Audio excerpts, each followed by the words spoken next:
Welcome everyone. হাজার হাজার ইংরেজি বানান যদি শিখতে চাও তাহলে এই তিনটি ট্রিক্স মাথায় রাখতে হবে, কারণ আমরা মুখস্থ করে কোনোদিনও হাজার হাজার ওয়ার্ডকে মনে রাখতে পারবো না। তাই ট্রিক্সের মাধ্যমে যেন হাজার হাজার ওয়ার্ড মনে রাখা যায়, তার জন্য পুরো ভিডিওটা শেষ পর্যন্ত দেখতে হবে। 3 নম্বর ট্রিক্সটি ভেরি ভেরি ভেরি ইম্পর্টেন্ট, উচ্চারণ এবং বানান দুটোরই ক্ষেত্রে। চলো শুরু করি। যেমন দেখো টেনশন, একে আমরা বানান করে যখন লিখতে যাব তখন কীভাবে লিখব? যেমন টো এর জন্য টি, তারপরে একার জন্য আমরা ই ইউজ করে থাকি, তাই এখানে ই হয়ে গেল। তারপরে দন্তন এর জন্য এন, তাহলে কি হলো টি ই এন, টেন। তারপরে তালিবস্য এর জন্য এস এইচ, পরে রইল দন্তন এর জন্য এন, তাহলে কি দাঁড়ালো T E N S H N, tension. কিন্তু এটা সম্পূর্ণরূপে ভুল। আমরা কিন্তু বানান নিয়ম অনুযায়ী করলাম, বাট এটা ভুল। কেন? কারণ আমরা জানি যে সন হলো একটা ওয়ার্ড প্যাটার্ন, তাই এর উচ্চারণ হবে TION, সন। SHN না, TION, সন। যেমন TEN, টেন, TION, সন, টেনশন। এই বানানটা হচ্ছে সঠিক বানান। তাই যে কোনো ইংরেজি বানান করতে হলে যে জিনিস লাগবেই সেটা হলো এই জিনিসটা। আকারের জন্য কি হয়, হস্যিকারের জন্য কি হয়, এগুলো জানতেই হবে। যেমন আকার এর ক্ষেত্রে আমরা এ ইউজ করে থাকি, হস্যিকার এর জন্য আই ইউজ করে থাকি, দীর্ঘিকার এর জন্য ডবল ই ইউজ করে থাকি, হস্যকার এর জন্য ইউ হয়। তারপরে নেক্সট দীর্ঘকার এর জন্য ডবল ও, একার এর জন্য ই, ওকার এর জন্য ও। এই কয়েকটি জিনিসকে মনে রাখতে হবে। এটাই হলো ফার্স্ট ট্রিক্স, বানান করার ফার্স্ট ট্রিক্স। আকা, হস্যিকা, দীর্ঘিকা এগুলোর জন্য কখন কোনটা ইউজ করব। এবং সেকেন্ড নাম্বার ট্রিক্সটা হচ্ছে যে ওয়ার্ড প্যাটার্ন। আমি এটা বলে এসেছিলাম যে কোনো ইংরেজি বানান উচ্চারণ পুরো 100% ঠিক যদি করতে চাও তাহলে এই ওয়ার্ড প্যাটার্ন জানতেই হবে। এর জন্য আমার 2টো ক্লাস করে দেওয়া আছে। 30টা ওয়ার্ড প্যাটার্ন আছে। এই 30টা ওয়ার্ড প্যাটার্নকে যদি মনে রাখতে পারো তাহলে জীবনে বানান এবং উচ্চারণ নিয়ে ভুল হবে না। তাই এই ক্লাসগুলো প্রথমে দেখে আসো যারা দেখোনি, কারণ উচ্চারণ এবং বানান যদি শিখতে চাও ওয়ার্ড প্যাটার্ন শিখতেই হবে। উচ্চারণ এবং বানান করার জন্য ওয়ার্ড প্যাটার্ন খুব খুব খুবই দরকারি জিনিস, এটা জানতেই হবে।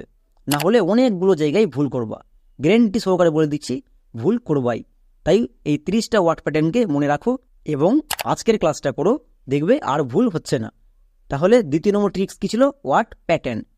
চলো এবার দুটোকে ইউজ করে বানান করি। যেমন দেখো অ্যাক্টিভ, এখানে ওয়েজ অফ লাকা এ, এর জন্য আমরা কোন সাউন্ড ইউজ করে থাকি? এ এর জন্য এ। আমি বলেছিলাম যে ওয়েজ অফ লাকা এ এর জন্য এ ইউজ করি। তারপরে কো এর জন্য কি ইউজ করব? সি না কে, কোনটা? সি ইউজ করব। কেন? কারণ আমি বলেছিলাম 90% জায়গায় সিকে ইউজ করি, তাই এখানে সি ইউজ করলাম। তারপরে টিভ, টো এর জন্য টি, হস্যিকারের জন্য আই, হস্যিকারের জন্য আই, আর পড়ে রইল ভো এর জন্য ভি। তাহলে কি হলো? SC TIV, tive, active. কিন্তু এটা সম্পূর্ণরূপে ভুল। কেন ভুল? কারণ এখানেও দেখো শেষে ওয়ার্ড প্যাটার্ন আছে টিভ। আমি বলেছিলাম কোনো ওয়ার্ডের শেষে যদি টিভ পাও তার জন্য TIVE, তাই এখানে কি হয়ে যাবে? ভি এর পরে ই হয়ে যাবে। এবার হলো সঠিক বানান। এবার এখানে দেখো এই বানান করার জন্য আমাদের হস্যিকার লাগলো, তাই হস্যিকারের জন্য আমরা আই ইউজ করলাম। এই জন্যই বললাম আকার, হস্যিকার এগুলো বানান করার জন্য লাগবেই এবং ওয়ার্ড প্যাটার্ন লাগবেই। এটা হলো 2 নম্বর ট্রিক্স। যে কোনো ওয়ার্ড বানান যদি করতে যাও হাজার হাজার ওয়ার্ড তুমি নিজেই বানান করতে পারবা যদি পুরো ট্রিক্স বুঝে যাও। যেমন দেখো সাইলেন্ট, একে আমরা বাংলায় কি করে লিখব? এবং এখানেই আমাদের 3 নম্বর ট্রিক্সটা লুকিয়ে আছে। 3 নম্বর ট্রিক্সটা এখানেই লুকিয়ে আছে। যেমন দেখো আই ভাওয়েল, তাহলে আমরা জানি ভাওয়েলের 2টো সাউন্ড হয়, একটা লং আর একটা শর্ট, তাই এখানে আয়ের ক্ষেত্রে 2টো সাউন্ড হবে। একে প্রথমে দেখে নিতে হবে এটা কোন রুলে আছে। I vowel, L consonant, E vowel, মানে VCV রুলে আছে, তাই আয়ের লং সাউন্ড আই, তাই এখানে আই হলো। দন্তস্বই আকা হস্যই সাই। নেক্সট ই, আবার vowel, E vowel, N consonant, T consonant, মানে VCC রুলে আছে। VCC রুলে ই এর শর্ট সাউন্ড এ, তাই এখানে নিচে দেখো এ হয়েছে। তাহলে 3 নম্বর ট্রিক্সটা হলো যে ভাওয়েলের 2 ধরনের সাউন্ড হয়, লং এবং শর্ট। এটাকে মনে রাখতে হবে। বানান করার জন্য এই 3টে ট্রিক্স দরকার। যেমন দেখো এ, ই, আই, ও, ইউ, এই 5 ধরনের ভাওয়েল আছে। 5 ধরনের 2 রকমের সাউন্ড হয়। এ এর জন্য শর্ট সাউন্ড এ এবং লং সাউন্ড এ। ই এর শর্ট সাউন্ড এ, লং সাউন্ড হস্যই। আই এর শর্ট সাউন্ড হস্যই, লং সাউন্ড আই। ও এর শর্ট সাউন্ড ও এবং লং সাউন্ড ও। ইউ এর শর্ট সাউন্ড হস্যৌ এবং লং সাউন্ড ইউ। এই শর্ট সাউন্ড এবং লং সাউন্ড অনেকে মনে রাখতে পারে না, বাট ইংরেজি বানান শেখার জন্য তো এটাকে মনে রাখতেই হবে, কারণ এদের বহু ব্যবহার আছে। এদের জন্যই অনেকে উচ্চারণে ভুল করে, বানান লিখতে গিয়ে ভুল করে, তাই এই সাউন্ডকে মাথায় রাখতেই হবে। এটা 3 নম্বর ট্রিক্স। এবার 3টেকে অ্যাপ্লাই করে আমরা বানান করব। যেমন দেখো, ইউ, ইউ এখানে ভাওয়েল, তাই you vowel, S consonant, I vowel, মানে ভি সি ভি রুলে আসে। ভি সি ভি রুলে থাকলে ইউ এর লং সাউন্ড, ইউ এর লং সাউন্ডটা কীরকম? ইউ।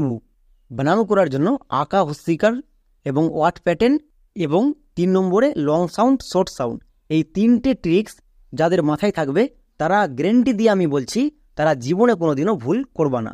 যেমন এখানে দেখো এম ইউ কি হলো? মিউ। তারপরে এখানে আবার ভাওয়েল আছে I, I vowel, C consonant, মানে ভিসি রুলে আছে। ভিসি রুলে থাকলে তার শর্ট সাউন্ড, তাই আইয়ের শর্ট সাউন্ডটা কী হয়? হস্যিকার, তাই এটা কী হবে? এস আই সি, মানে এস এর জন্য দন্তস, আয়ের জন্য হস্যি, মানে দন্তস্বয়ে হস্যি কো, সিক। কিন্তু এটা সম্পূর্ণরূপে ভুল। কেন ভুল? কারণ আমি বলেছিলাম যে এস এর পরে ই, আই, ওয়াই থাকলে এস এর জন্য দন্তস হয় না, এস এর জন্য বর্গীয় জ হয়। এখানে দেখো এস এর পরে আই আছে, তাই আই থাকার জন্য এস এর জন্য বর্গীয় জ হবে, তাই এটা হবে বর্গীয় জ সিক ও জিক। এবার এটা হলো সঠিক বানান, মিউজিক। তাহলে আশা করছি যে পুরো বিষয়টা ক্লিয়ার হয়ে গেল। তাহলে হাজার হাজার লক্ষ লক্ষ ওয়ার্ড যদি আমরা বানান করতে চাই, আমাদের এই 3টে ট্রিক্স জানলেই হবে। তারপরে হাজার হাজার লক্ষ লক্ষ যত বড় শব্দ হোক তুমি 1 নিমিষে বানান করে লিখতে পারবা। কিন্তু এখানেও অনেকের কোশ্চিন থাকে যে তারা লং সাউন্ড এবং শর্ট সাউন্ড জানে, বাট কখন কোথায় থেকে স্টার্ট করবে। তাদের ক্ষেত্রে বলে রাখি, আমরা লং সাউন্ড এবং শর্ট সাউন্ড কার জন্য ইউজ করি? ভাওয়েলের জন্য। এ, ই, আই, ও, ইউ, এই 5টি ভাওয়েল। তাহলে এই 5টি ভাওয়েল যে কোনো ওয়ার্ডে আমরা যদি দেখতে পাই সেখান থেকে স্টার্ট করব। যেমন এখানে দেখো মিউজিক, এখানে আমার ইউ এর সাউন্ড চাই, তাই ইউ এর নিচে, ইউ যেহেতু ভাওয়েল, এর নিচে ভি, তারপরে এস, এস এর নিচে কনসোনেন্ট, তাই এর নিচে সি, আই ভাওয়েল, তাই এর নিচে ভি, মানে ভিসিভি রুলে আছে। ভিসিভি রুলে ইউ এর লং সাউন্ড ইউ, তাই নিচে দেখো ইউ হয়েছে মিউ। পরিষ্কার? আমার যে ভাওয়েলের সাউন্ড দরকার আমি সেখান থেকে কাউন্টিং করা স্টার্ট করব। পরিষ্কার? এবং এখানে সেকেন্ড কোশ্চিন হচ্ছে যে কখন কোন সাউন্ড ইউজ করবে। যদি ভিসিভি রুলে হই তখন লং সাউন্ড ইউজ করবা, আর বাকি যে কোনো রুলসে থাকুক, ভিসিসি, ভিসি, যে কোনো রুলসে থাকুক শর্ট সাউন্ড। ভিসিভি রুলস দেখলেই লং সাউন্ড ইউজ করে দেব, আর বাকিগুলো জায়গায় শর্ট সাউন্ড। আশা করি পুরো বিষয়টা পরিষ্কার হয়ে গেল। পুরো ক্লাস করার পরে যদি কিছু শিখতে পারো তাহলে অবশ্যই চ্যানেলটাকে সাবস্ক্রাইব করে রাখবা এবং একটা লাইক করে দিবা।